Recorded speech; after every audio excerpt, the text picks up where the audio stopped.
sobat milenial semua yang udah hadir di M-Talks Online kali ini.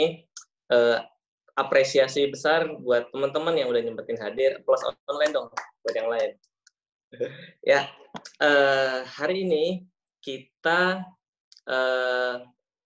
bakal ngebahas sesuatu topik yang seru banget tentang sebuah komunitas. Biasanya kita tuh masuk komunitas tuh kan punya banyak alasan ya untuk wadah kita ngembangin soft skill, terus kita ngelihat, oh ini sebuah komunitas yang kita mau masukin nilainya bagus nih untuk kita. Nah, jadi topik hari ini itu tentang gimana sih caranya sebuah komunitas itu punya impact yang baik, punya impact yang positif untuk masyarakat di luar sana. Nah, hari ini kita udah kedatangan dua bintang tamu yang kece banget. Teman-teman pasti udah kenal ya kalau emang banyak bergerak di dunia komunitas. Itu yang pertama itu Kak Marsha Nurmaranti. Beliau ini Direktur Eksekutif Indo Relawan. Halo Kak. Halo semuanya. Gimana Kak kabarnya? Baik, alhamdulillah. Baik. Ya, lagi pandemi kayak gini, aktivitasnya apa aja sih Kak? Kita masih WFH, jadi Indo Relawan ini sebenarnya aku kerja di Relawan, jadi kita yayasan, jadi libur sementara, tapi mungkin akan kita ke kantor lagi tuh bulan Juli. Tapi selama 4 bulan ini udah WFH aja sih. Sinyalnya tapi kegiatannya ini banyak, mungkin nanti aku bisa cerita.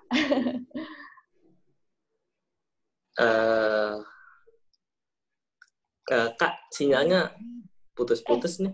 Oh iya, halo. Udah lebih jelas belum? Halo. Sinyalnya Danar mukanya juga nge-face di aku. Sorry. Halo. Udah kedengeran belum? Iya, lancar ya? Oke. Danarnya yang hilang ya?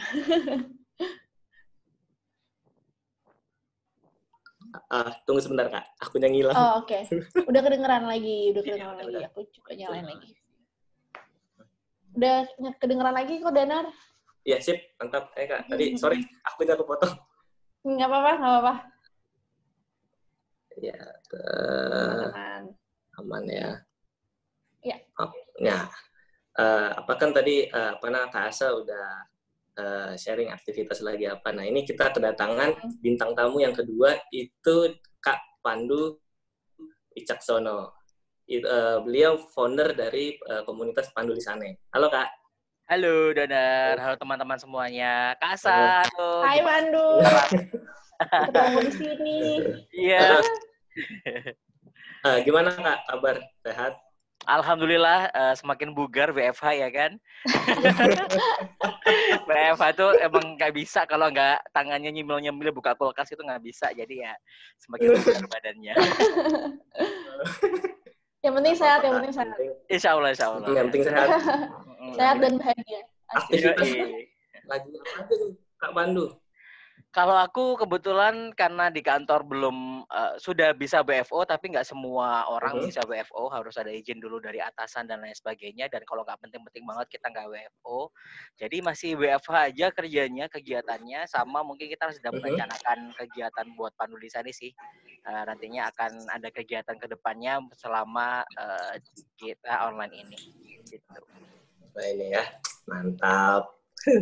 Produktif banget kakak-kakak ini. Ya, kita langsung mulai aja nih, kan teman-teman udah banyak yang nggak sabar mau dengerin sharing dari Kak Marsha sama Kak Pandu. Gimana sih ngebangun sebuah komunitas biar bisa punya impact yang baik untuk masyarakat. Nah, aku mulai dari Kak Asa dulu ya. Boleh. Boleh sharing dong Kak, Indo Relawan tuh organisasi atau yayasan apa sih Kak? Oke.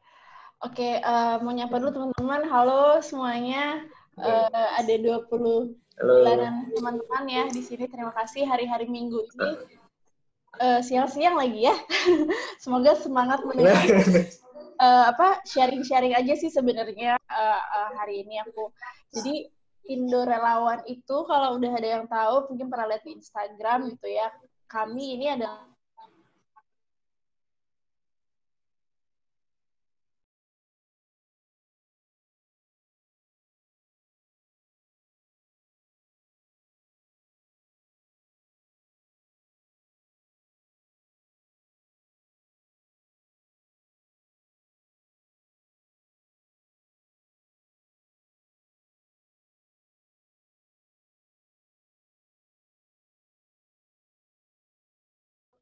teman-teman lebih mudah lagi menjadi relawan dan juga lebih teman-teman komunitas lebih mudah lagi menemukan relawan yang tepat gitu. Kita punya istilahnya punya visi misi gitu ya. Sebenarnya kita pengen kenapa sih kita buat platform gitu? Kenapa nggak buat kegiatan sosial lainnya atau program sosial? Sebenarnya kita udah melihat udah banyak sekali organisasi sosial yang punya program yang keren-keren banget nih gitu. Tapi kami ngelihatnya dari cerita-cerita teman-teman juga sulit menemukan relawan. Gitu. Aku mungkin flashback sedikit ya. Jadi ceritanya di Indo Relawan ini aku sebagai director gitu ya. Tapi aku bukan foundernya. Gitu. Jadi aku full time di Indo Relawan. Foundernya Indo Relawan itu ada 4 orang. Salah satunya adalah Widar Mika Agung. Jadi Widar ini dulu kuliah di US. Bawa istrinya. Nah, selama istrinya di sini, sebenarnya cerita dari istrinya. Jadi selama di sana kan nggak bisa kerja, nggak bisa kuliah, nggak ada kegiatan lah. Akhirnya ikut kegiatan volunteering.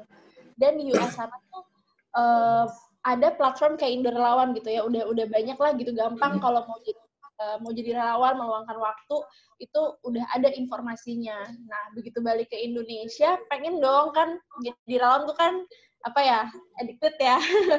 Pengen terus gitu kan. Karena pas ke Indonesia, balik, pengen lagi ikut kegiatan relawan, tapi nggak nanya ke teman-teman sekitar ya nggak taunya relawan itu ya mereka yang turun ke bencana aja gitu, atau enggak relawan itu ya udah mungkin dokter-dokter yang emang kerjanya tuh di pedalaman, jadi nggak banyak informasinya yang tahu. Akhirnya Widar dan 3 orang temannya membuat platform indorelawan.org tahun 2014 gitu.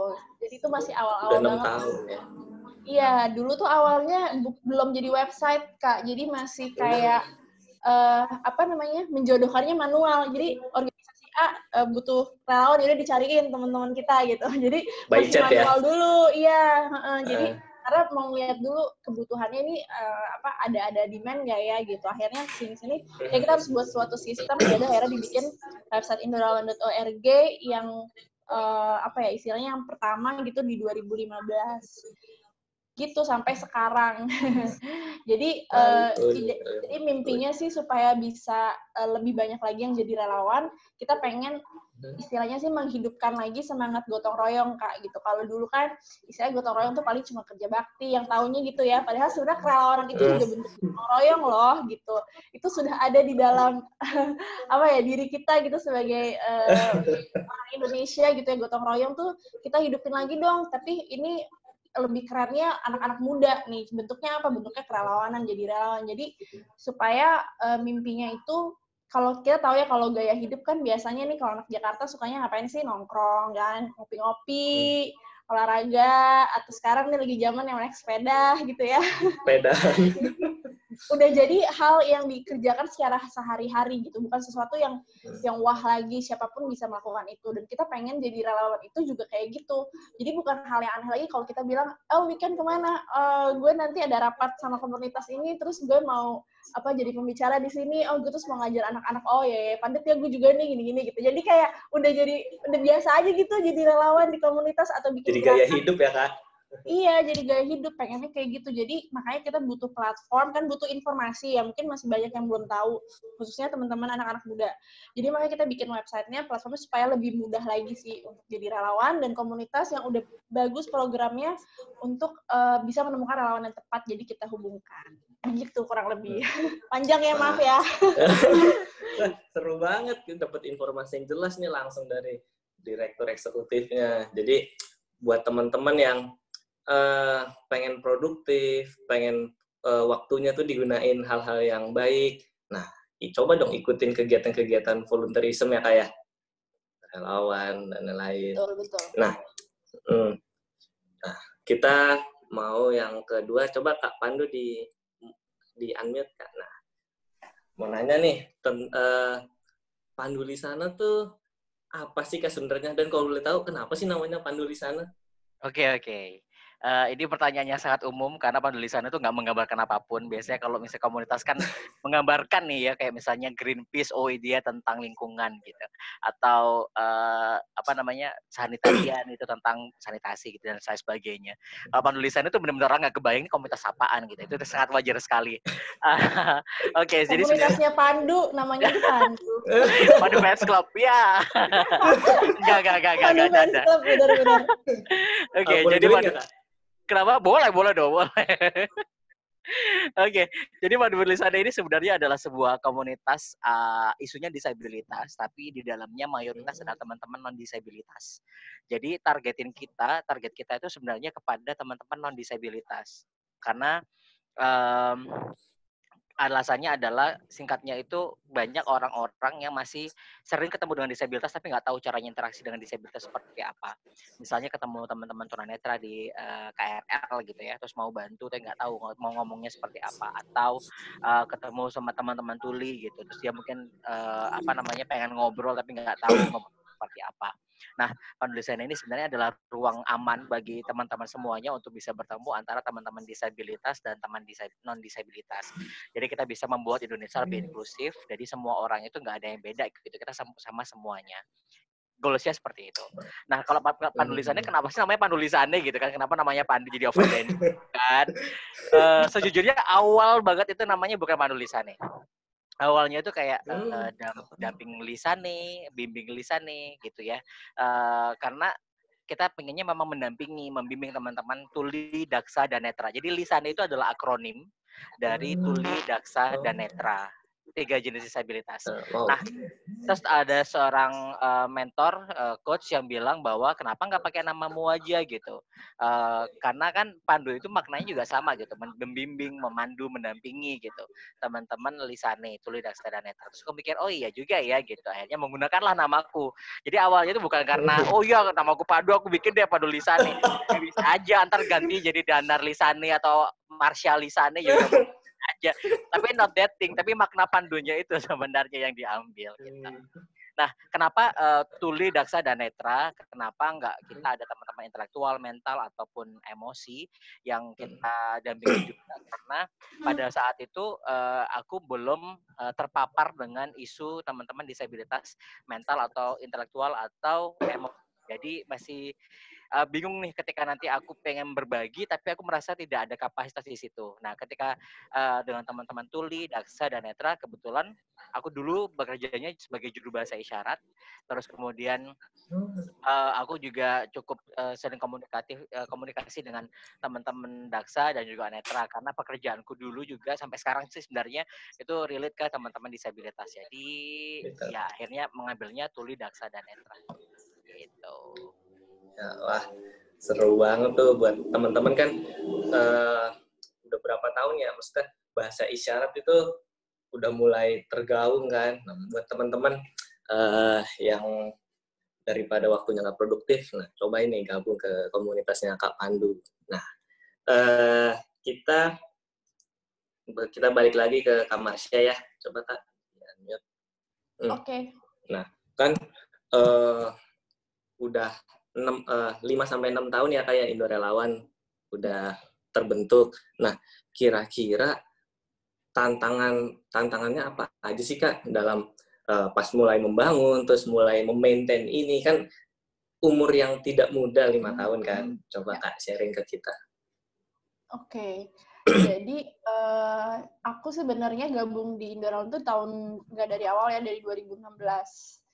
Sekitar 4 tahun ya. 4 tahun. Jadi awalnya tuh community manager bikin konten untuk media sosial dan juga kolaborasi sosial gitu. Nah, sebenarnya kalau ngelihat tadi tantangan ya gitu.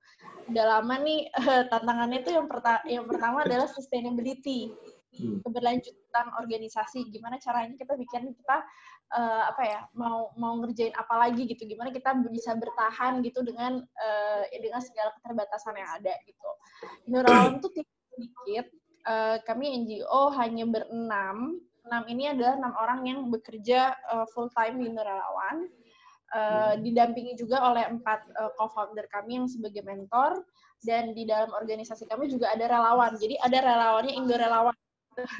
Jadi kami juga punya tim relawan yang membantu kami di media sosial gitu. Jadi karena istilahnya jasa kami adalah menyediakan platform gratis ya, ini untuk teman-teman, jadi nggak ada yang bayar. Nah, kita harus mikir nih gimana caranya supaya bisa terus berjalan gitu organisasinya. Jadi kami semenjak 2 tahun lalu, jadi kalau NGO itu kan pendanaannya bergantung dari donatur ya, dari donatur individu maupun donatur dari perusahaan atau dari NGO lain gitu. Nah, kita nggak bisa bergantung dari donatur, akhirnya kita bikin kayak semacam bisnisnya lah gitu, bisnis modelnya Indorelawan untuk keberlanjutan organisasi kita, sustainability. Kita kerja sama perusahaan, kita bikinin mereka kegiatan. Dan di situ sebenarnya hasilnya adalah untuk operasional Indorelawan lagi gitu. Jadi karena organisasinya NGO sudah berbadan hukum, jadi kita juga harus make sure untuk pendanaan sih. Jadi di situ sustainability kita. Terus yang kedua itu sebenarnya tantangannya teknologi ya, karena kita website, platform, jadi banyak sekali ya pasti ada nggak semua familiar dengan indorelawan.org, jadi kita harus memastikan layanan yang kita berikan ini memudahkan sih untuk teman-teman organisasi dan juga teman-teman relawan yang menggunakan platform kita, karena kalau nggak pakai platform kita ya jadinya Indorelawan nggak berguna, bermanfaat, karena itu sebenarnya fokus utama kita kan untuk menjadi aktivitas. Jadi PR-nya adalah membuat platformnya semudah mungkin untuk digunakan dan bisa juga untuk kita untuk mengukur dampak kita juga sih, ini platformnya berguna atau enggak. Terus yang ketiga sebenarnya adalah aktivitas. Jadi kalau teman-teman yang mungkin ada yang belum tahu, kita tuh yang bergabung di Indorelawan itu kebanyakan adalah organisasi di Pulau Jawa gitu. Itu kayak sekitar 60% lah gitu, organisasi Pulau Jawa dan di kota-kota besar. Dan di Jakarta juga banyak banget, Jabodetabek itu mayoritas gitu. Jadi PR-nya adalah untuk bisa ketemu sama teman-teman di luar Pulau Jawa gitu, di luar daerah gitu. Karena kita kan platform online ya, siapa saja sebenarnya bisa mengakses kan, siapa saja bisa menggunakan, dan relawan yang terdaftar di Indorelawan pun juga sudah banyak, sekitar 100 ribuan gitu. Organisasinya juga banyak, jadi kita pengennya lebih banyak lagi aktivitas-aktivitas sosial di luar Pulau Jawa yang bisa menyerap relawan lebih banyak gitu. Misalnya di daerah misalnya Papua, di Aceh, atau di Kalimantan, di Pontianak. Jadi kita pengen ketemu sama organisasi yang udah pasti ada dong komunitas di sana kan. Mungkin ada juga teman-teman di sini dari di luar Pulau Jawa, ayo bergabung dengan Indorelawan. Jadi supaya dari luar Jawa. Supaya platform kita ini bisa berguna dan teman-teman juga bisa mendapatkan relawan. Relawan kita tuh dari seluruh Indonesia loh. Jadi jangan khawatir nggak dapet relawan, nanti pasti kita akan bantu. Jadi PR-nya adalah untuk mungkin juga PR kami untuk bisa mendorong teman-teman di luar daerah Pulau Jawa untuk membuat aktivitas-aktivitas sosial yang bisa menyerap relawan gitu. Jadi aktivitasnya nggak cuma untuk anak Jakarta aja gitu, atau anak di Jabodetabek atau di Pulau Jawa aja. Karena banyak anak-anak muda juga di luar daerah pasti yang punya program yang keren-keren banget dan butuh dibantu tenaga itu dari para relawan. Itu Kak tantangannya. Bener banget. Kolaborasi antar semua lini sama pihak ya Kak ya? Iya, setuju. Perlu banget. Seru banget. Kita susah kalau jalan sendiri-sendiri. Kalau bisa bareng, kenapa mesti sendiri? Betul. Nah, kita ke Kak Pandu. Nah, tantangan apa sih, Kak? Ngebangun Panduli. Ya kalau boleh tahu dari tahun berapa sih Panduli sana itu dibentuk, Kak? Kalau aku mulai itu di 2018, tapi aku baru punya tim di 2019. Jadi kalau dibilang jalan, ya kalau misalnya dibilang sih kita baru setahun sih hitungannya, karena aku baru jalan itu karena bantuan tim. Jadi baru 2019 aku baru jalan. Wow. Nah, tantangannya apa sih nih, Kak, di awal-awal ngebangun? Ini kan kunci komunitas buat bisa survive kan kita ngebangun fondasinya tuh seperti apa sih, Kak?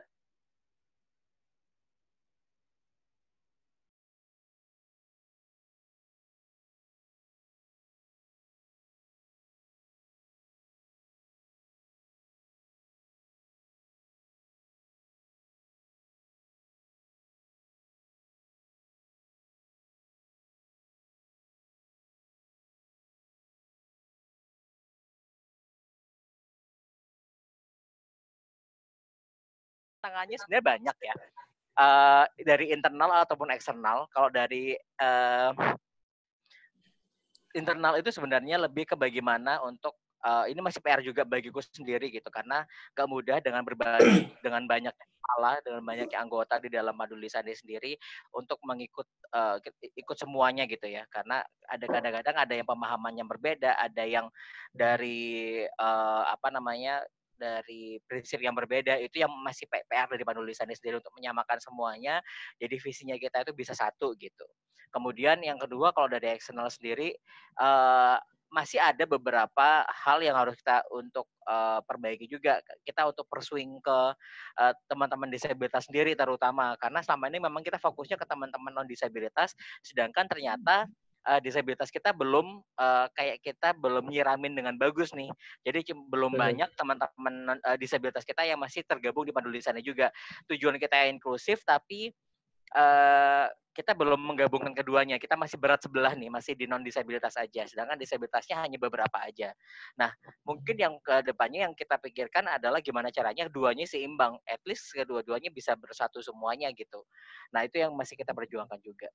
Yang ketiga mungkin tentang pendanaan. Nah, ini yang komunitas pasti Kak Asa tahu lah ya. Cari duit itu tidak mudah, Ferguson. Untuk bertahan hidup itu susah, Ferguson. Tapi ya itu yang harus dilaksanakan gitu. Maksudnya untuk kita semua bertahan, kita harus sadar bahwa ya volunteer itu ini kemarin juga terpancing dari Instagramnya Kak Asa sih. Volunteer itu dibayar nggak sih, Kak? Kalau definisi volunteer, zamannya Kak Asa, zamanku, kita nggak dibayar. Definisi nyata dari volunteer itu memang kita melakukan secara dari hati dan ikhlas gitu memberikan, tanpa dibayar gitu. Itu kan definisi volunteer ya. Tapi memang ada kayak kita volunteernya event gitu. Ada uang makan, ada mungkin disediakan uang transport. Nah, itu beda lagi konsepnya. Kalau menurutku pribadi, aku mungkin sama dengan Kak Asa, bahwa ya volunteer lu ikhlas. Istilahnya kalau di Islam, lillahi ta'ala, lu bantu orang gitu. Jadi nggak usah mikirin masalah, maksudnya nggak usah mikirin duitnya gitu, karena nanti itu akan mengikuti. Tapi melihat realitanya bahwa teman-teman punya volunteer ini, kalau misalnya mau datang ke event, mau datang kita kumpul meeting, mereka butuh transport. Kita kumpul nggak punya tempat, kita ke kafe, kita bayar lagi buat makan. Kayak gitu-gitu loh kadang-kadang. Nah, itu tadi kembali ke personalnya masing-masing sebenarnya tentang hal ini.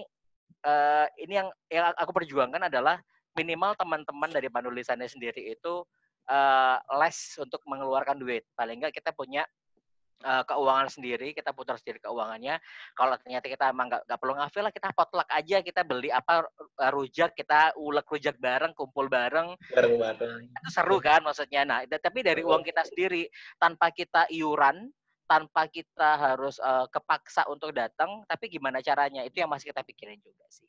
So far itu. Ya, bener banget, volunteer relawan tuh dari hati, jadi memang kita harus ikhlas, jangan sampai mengharapkan sesuatu ya, Kak ya. Iya, harus. Iya, benar. Itu kayak Kak Asa deh. Itu pasti rasanya kan dulu aku pernah ngerasanya juga ya. Ini langsung aku Kak Asa mungkin bisa respon juga. Karena aku ngerasa gini, teman-teman ada yang tanya gitu waktu aku kerja di kantor sebelumnya, tanya, "Kak, aku pengen jadi volunteer, aku dibayar berapa?" gitu. Terus kayak, "Hah? Volunteer dibayar?" gitu, kayak, wow, ada langsung seperti itu, langsung kita coret. Udah nembak aja dari awal. Karena kayak misalnya minta dibayar, berarti lo harus ada job desk tertentu yang harus ngejalanin. Nah, kalau misalnya teman-teman, ya ada targetnya. Kalau misalnya teman-teman nggak bisa mencapai itu, boleh dong kita nggak bayar, gitu kan. Maksudnya jadi volunteer itu jangan sampai menghargai kayak gitu dulu. Ya udah, teman-teman terjun dulu, cari pengalaman dulu yang bagus dulu, cari namanya. Kalau teman-teman udah langsung nembak harga, emang teman-teman udah punya pengalaman. Kita kan juga jadi bertanya-tanya, emang berapa worth it-nya kita bayar lo gitu. Kayak gitu-gitu juga, karena lo juga udah ngehargai dari awal ya. Kita juga pengen dong targetin, misalnya kita volunteer harus jadi sebagai sponsorship. Gue pengennya lo dapetin 100 juta, gue bayar lo 5 juta gitu misalnya. Ya gimana caranya kan? Jadi kan gak enak gitu sebenarnya. Jadi kalau misalnya pengen niatnya volunteer, ya udah volunteer aja ikutan. Niatnya itu adalah untuk berbagi kebaikan sesuai dengan isunya masing-masing. Kak Asa mungkin ada tambahan? Tuh bener banget. Coba Kak. Kenapa buat tuh karena banyak banget yang nanya, Kak. Jadi nggak salah sih gini, kita nggak mau nyalahin juga. Mungkin teman-teman ada yang belum familiar dengan dunia kerelawanan dan nggak ngerti aja, mungkin ngelihat dari temennya ikut kegiatan ini, oh dibayar berapa atau apa gitu. Jadi kita perlu bikin batas dulu sih gitu. Ini relawannya relawan sosial, bukan relawan yang kayak di acara-acara konser, bukan acara-acara event pameran atau apa, bukan ya. Sebenarnya itu bukan relawan sih, itu sebenarnya freelance kali ya gitu. Jadi freelance, aku setuju. Istilahnya freelance. Ya, jadi kalau relawan tuh ya motivasinya nih ya, kita di Indo Relawan mungkin bisa lihat postingan kami di Instagram. Definisinya adalah kerelawan itu adalah bentuk aktivitas kegiatan yang kalau kami ya, nilai-nilainya tuh yang mengangkat isu-isu yang menyatukan Indonesia, bukan yang memecah belah, mengangkat unsur keberagaman antar golongan, baik penerima manfaatnya, jadi penerima manfaatnya kita nggak pilih-pilih, dan relawannya kita juga nggak pilih-pilih, mau agamanya apa, mau sukunya apa, itu nggak boleh dipilih-pilih gitu. Dan tidak didasarkan oleh alasan keuangan. Jadi kalau motivasinya itu kalau bisa ya sebaiknya memang bukan uang gitu, karena maaf masuk terlalu excited karena ya motivasinya sebaiknya memang tidak uang gitu. Motivasinya bisa apapun, misalnya aku pengen dapetin sertifikat, atau aku pengen nambah teman, aku pengen punya pacar, dapet jodoh atau apa gitu, asal niatnya adalah memang untuk membantu. Tapi maksudnya motivasi itu sebenarnya bisa jadi kayak tambahan ya, jadi kayak manfaat sebenarnya. Manfaat kalian bisa ketemu teman dari mana-mana, kalian networkingnya jadi luas, kalian jadi kenal banyak orang, mungkin juga pengalamannya nambah, bisa nambah bagus di CV juga dilihatnya, tapi dasarnya emang harus niat dan ikhlas gitu. Kalau uang kan berarti kalian ingin dibayar, dan itu bentuknya gaji atau upah, itu bukan relawan, itu karyawan namanya. Gitu. Jadi banget. Ya, jadi siap. Perlu kita nggak boleh nyalahin juga ya teman-teman yang nanya, tapi kita edukasi gitu. Jadi ketika kita semakin banyak mengedukasi mereka, jadi semakin ngerti, oh gitu ya, oh ada bedanya ya relawan sosial sama relawan yang bukan kegiatan sosial. Oh itu teman aku mungkin ikut yang bukan sosial kali ya, jadi dibayar gitu. Jadi nggak apa-apa, kita terima aja, tapi kita edukasi gitu. Itu Kak. Iya, bener banget. Jadi balik lagi tergantung dari kitanya yang emang udah terjun duluan, gimana sih ngedukasi teman-teman yang emang masih belum tahu nih perbedaannya antara relawan sosial sama relawan event-event gitu ya. Iya. Setuju banget. Kita balik lagi. Kau udah mulai banyak yang tanya tuh teman-teman tuh. Iya, udah Iya, banyak banget nih. Nanti Kak, siap nanti. Siap. Tanya kita. Ya. Seru nih pertanyaannya, seru-seru. Jangan yang susah-susah ya. Paling algoritma Kak. Wadaw. Algoritma dong. Sini konstan. Ya. Aku mau tahu nih Kak, arti dari impactful menurut Kak Asa apa sih Kak? Artinya berdampak, udah. Enggak. Selain berdampak, itu mah arti ininya ya, arti realnya. Jadi kalau impactful sih menurut kita, ketika kita punya komunitas atau organisasi, kan kita pasti punya visi misi dan kita punya penerima manfaat ya, kita punya beneficiaries. Apakah itu maksudnya orang, apakah itu lingkungan atau siapa gitu. Dan impactful adalah ketika tujuan yang kita set di awal itu bisa tercapai gitu. Akan lebih baik lagi jika itu adalah gini, aku kasih cerita aja lah ya biar lebih gampang. Jadi misalnya aku kan dulu pernah juga jadi volunteer cukup lama sebelum di Indo Relawan. Ini yang menginspirasi aku untuk sebenarnya terjun di dunia NGO. Dulu di Sahabat Anak Manggarai. Aku dari 2012 sampai 2017 lah gitu. Jadi fokusnya itu 5 adalah tahun, untuk mantap. Iya. Fokusnya itu adalah untuk memberikan pendidikan menjadi sahabat untuk adik-adik marginal atau anak-anak jalanan dan juga memberikan mereka kesempatan untuk bisa mendapatkan pendidikan meskipun kita ngasihnya itu semacam sekolah non formal ya, jadi kayak les gratis gitu. Dan berarti kan fokus target kita adalah si adik-adik ini menjadi bagus di sekolah nilainya, jadi ada keinginan untuk belajar sehingga mereka punya terbuka pikirannya, punya mimpi-mimpi dan nggak terjerumus ke menjadi anak jalanan gitu. Anak-anak marginal ini istilahnya adalah mereka yang kalau kita bilangnya itu ya dulu anak-anak yang nyaris menjadi anak jalanan gitu. Jadi sebelum jadi anak jalanan mungkin mereka dari keluarga ekonomi ke bawah, ekonomi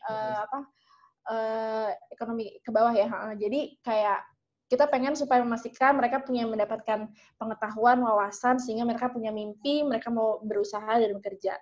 Dan itu kan sebenarnya ketika kita berhasil mengubah adik-adik jadi juara kelas, atau mungkin jadi lebih berani ngomong, jadi lebih rajin, soft skill-nya juga bagus, itu merupakan tujuannya. Tapi ketika kita ngedapetin juga cerita, adiknya akhirnya setelah beberapa tahun gitu ya, dia udah sekolah di les di kita, kemudian kan udah gede ya, udah SMP, dan dia kemudian willing untuk menjadi kakak pengajar. Jadi untuk adik-adiknya yang kecil, wah itu luar biasa sih menurut aku, kayak merinding banget gitu. Mereka mereka selama banget ya, aduh.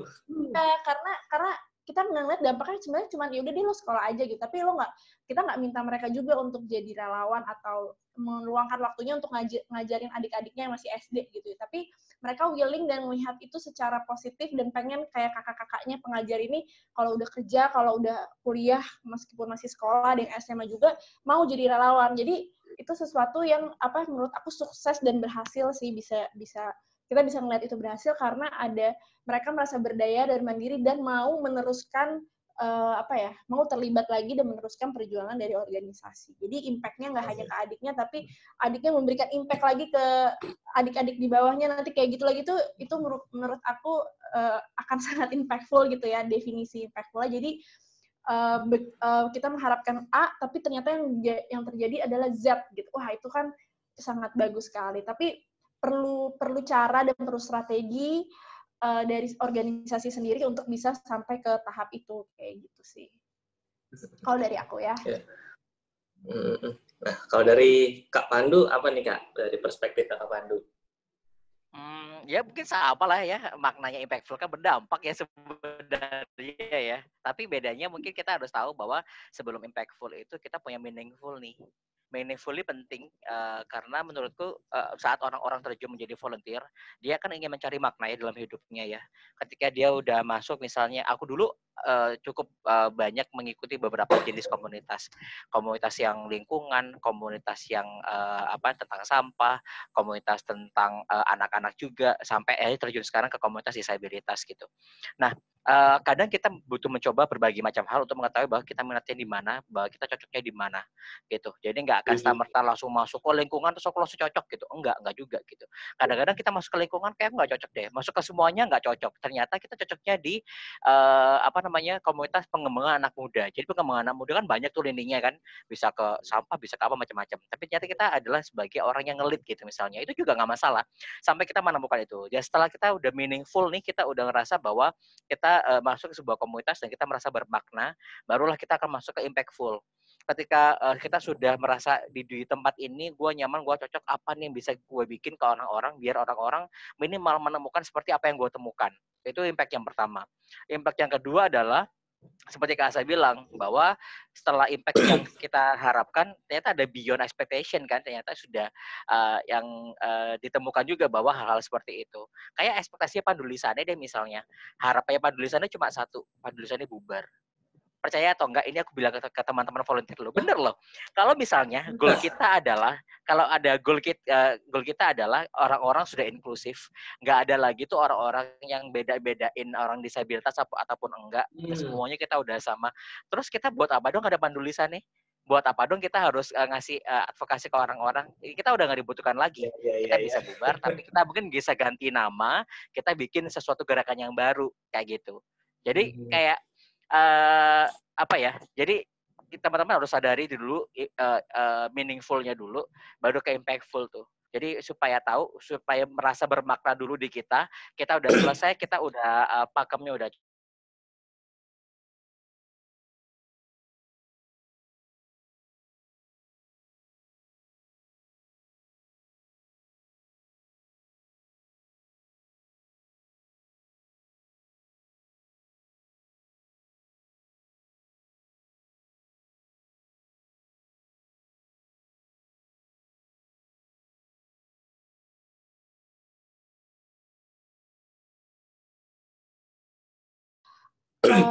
Dan pertanyaan dari Danar juga. Jadi kita perlu set nih untuk para founder, para inisiator atau mungkin relawan ketika kita buat organisasi atau kita bergabung di sebuah organisasi, kita harus menyadari dulu diri kita sendiri tuh value-nya apa. Kita tuh memandang value yang baik itu seperti apa gitu. Aku kasih contoh lagi ya. Jadi misalnya aku punya gini, aku tuh gerah banget ngelihat sebenarnya ya, ngelihat anak-anak jalanan itu ngamen kerja gitu, atau mungkin maksudnya sama ibunya disuruh ngamen, disuruh kerja jualan gitu-gitu, yang menurut aku seharusnya di usia mereka tuh mereka sekolah, seharusnya mereka mendapatkan pendidikan gitu. Jadi gerah kan. Jadi aku punya keresahan dan akhirnya aku bergabung ke organisasi yang mempunyai visi dan misi untuk memberikan anak-anak jalan itu pendidikan. Jadi ngeliat kan setnya, kalau personal value aku itu meet atau ketemu sesuai dengan personal value organisasi. Makanya mungkin aku bisa 5 tahun di situ, itu karena kita value-nya sama gitu. Value aku pribadi, aku udah sadar kalau gue nggak suka nih ngeliat anak kayak gini, gue bisa melakukan apa ya. Dan ada organisasi yang sama kayak aku berpikiran seperti itu, maka aku ingin bergabung, maka aku di situ betah, maka aku bertahan bisa di situ gitu. Jadi itu perlu perlu dilihat juga ketika kita sebagai founder, kita juga harus melihat value dari diri gue tuh pengen apa sih yang selama ini mungkin pertanyaannya bisa dimulai dari apa sih yang meresahkan gue gitu, apakah sih yang bikin gue gemes banget ngeliatnya, misalnya lihat sampah plastik gitu, kayak orang pakai sedotan plastik, gue nggak suka banget deh, karena gue lihat kemarin ada hewan laut yang kena sedotan plastik kayak gitu, gue gerah banget deh. Itu kan berarti value-nya dia adalah dia fokus di lingkungan, kemudian dia akan tuh sama organisasi lingkungan, bukan organisasi pendidikan, bukan organisasi disabilitas mungkin ya. Dia ada ketertarikan, tapi dia lebih cocok dengan organisasi lingkungan. Jadi sama yang kayak Pandu cerita, mungkin Pandu udah nyobain beberapa organisasi, fokusnya macam-macam, akhirnya Pandu ketemu dengan value yang sama dengan dirinya di Pandu Lisannya gitu. Akhirnya dia bikin Pandu Lisannya. Mungkin itu ya Pandu ya. Kalau correct me if benar. Benar ya, karena keresahan itu bisa datang dan pergi sih gitu. Aku masih merasa resah melihat anak-anak jalanan, tapi karena udah dapat bekal dari komunitas itu, kita punya value untuk memberikan uang ke anak jalanan. Kita bisa ngajak mereka ngomong, kita bisa ajak mereka ngobrol, kita bisa kasih mereka roti dan susu, tapi tidak duit gitu. Itu value-nya sama dengan value aku. Aku juga nggak sesuai. Gue di lingkungan juga kayak gitu. Jadi untuk memanage sumber daya, memanage relawan mungkin ya di organisasi teman-teman pasti sering banyak yang curhat juga, kenapa sih relawan gue hilang-hilang, aduh padahal udah di briefing, padahal udah diwawancara, kenapa sih dia datang dan pergi, kenapa dia datang seenak hati, itu kayak itu curhatan sekali gitu kan. Ya kan, jadi kayaknya ada apa sih yang salah gitu, jadinya ntar nggak baik hubungannya sama si relawan, apa ngomongin di belakang atau jadi jadi nggak enak lah gitu. Padahal kita nggak mau, kalau organisasi sosial harusnya yang inklusif dan enak juga komunikasinya. Jadi mungkin perlu dilihat juga apakah mungkin si personal value anggotanya itu adalah sebenarnya nggak ketemu sama organisasi kalian. Jadi penting juga tuh untuk melihat nanti mungkin kalau ada open recruitment lagi, lihat aja apa sih pandangan mereka terkait isu ini, apakah cukup mateng, apakah cukup firm gitu ya dengan dengan value kalian, dengan value organisasi kalian, kira-kira nih anak cocok atau bertahan atau enggak ya, atau dia cuma ikut-ikutan doang gitu. Kalau kalian nyari yang butuh komitmen panjang, mungkin itu seleksinya juga perlu yang ketat gitu ya. Jadi itu sebenarnya tips manajemen relawan. Kita suka ngasih kelasnya juga. Mungkin kawan-kawan kita bisa bikin ada prosesnya tuh, dan sebenarnya kita nggak bisa memaksakan juga untuk ketika orang itu sudah bergabung dan dia ada keperluan lain atau dia punya fokus yang lain gitu ya, itu nggak masalah. Tapi ketika dimulai dengan baik, juga diakhiri dengan hal yang baik gitu. Jadi kalau udah nggak bisa bertahan, sore ini gue udah nggak bisa join lagi karena ABC, udah itu ditutup dengan baik gitu. Jadi kayak ya udah thank you ya udah bantuin nenek, kan enak ya daripada kita kayak kabur dan parah ini prinsipnya sama kayak gue banget, parah. Ya kan, jadi sebenarnya menurut aku itu perlu di-set di awal gini. Organisasi kita kayak gini ya. Kita tuh kita tuh sebenarnya santai, tapi kita juga pengen teman-teman juga berkomitmen dan bertanggung jawab. Jadi kalau ada apa-apa, please let me know. Cerita aja kalau kalian nggak bisa bantu, nanti kita pikirin bareng caranya. Jadi kayak itu kan keterbukaan dan udah di-set di awal gitu. Jadi ketika si relawan itu nanti suatu saat misalnya dia tiba-tiba hilang, tiba-tiba ini dia ngerti, sorry ya, seharusnya gue ngabarin lo kayak gini. Jadi enak gitu loh hubungannya. Itu sih cara manage SDM sesingkat manajemen relawan secara singkat gitu sih. Jadi kayak itu soalnya aku ngerasain juga dan aku juga pernah dengar juga sih gitu. Kayaknya emang bener deh karena aku juga ngerasain sendiri gitu. Semoga menjawab ya. Wah gila. Manajemen tips banget nih, catat nih yang tadi teman-teman yang udah dengerin. Silakan. Nah, tapi kan biasanya aku juga pernah nemu di komunitas yang aku ikutin, dia nih komitmen selama setahun kepengurusan, tapi kadang ikut, kadang enggak, dan maksudnya banyak pasifnya gitu, banyak enggaknya. Jadi kan bingung ini orang maunya tuh apa. Terus kalau memang udah nggak sesuai value-nya sama organisasi atau komunitas itu, seenggaknya ya udah keluar kayak atau apa ngomong, tapi ini enggak gitu. Jadi kalau kayak gitu ngadepinnya gimana Kak? Asa? Di Indo Relawan. Kita juga pernah sih kayak gitu. Kita ngerasa anaknya kurang cocok dan kurang bersungguh-sungguh. Jadi ya udah kita kasih evaluasi ke dia. Maksudnya ini fair ya.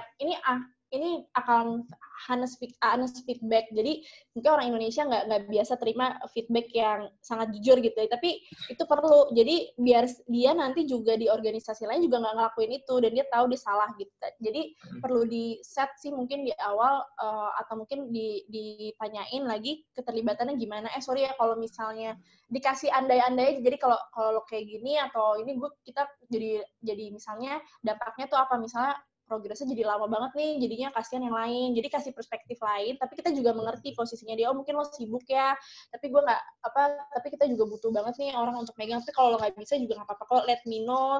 Nanti kita akan cari orang lain. Gimana keputusan lo? Jadi lebih fair aja sih komunikasinya. Sebenarnya ini mirip-mirip kayak tugasnya HR ya, tugasnya orang human research ya untuk ngurusin ini. Jadi saran aku juga perlu di organisasi itu ada satu orang atau mungkin divisi untuk megang relawan. Jadi volunteer.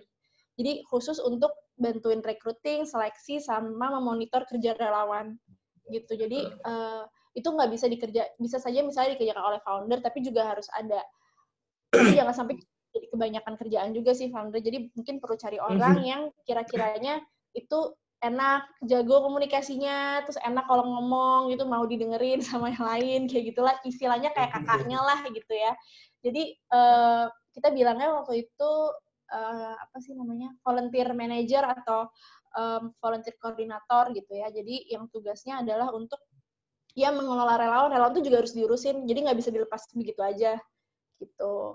Jadi emang harus ngasih feedback yang jujur dan ya fair aja. Kalau lo kayak gini terus kita nggak akan jalan organisasinya atau nggak akan terhambat programnya. Masa kayak gitu sih gitu. Jadi gimana nih pendapat lo? Jadi emang harus diobrolin sih. Mungkin akan jadi kayak awkward atau kayak nggak enak, tapi itu harus sih gitu. Betul. Betul banget, harus dibicarainnya, no hard feeling lah ya. Kita harus ini antara Iya, mungkin agak tersinggung dikit, tapi kasih minta dia pengertian aja sih gitu. Kan ini organisasi bersama dan goal-nya juga goal bersama. Jadi kalau satu orang menghalangi ya dia harus sadar kalau dia tuh bikin program kalian terhambat gitu. Malah jadi beban ya. Aduh, keren banget nih manajemen tips. Nah, kalau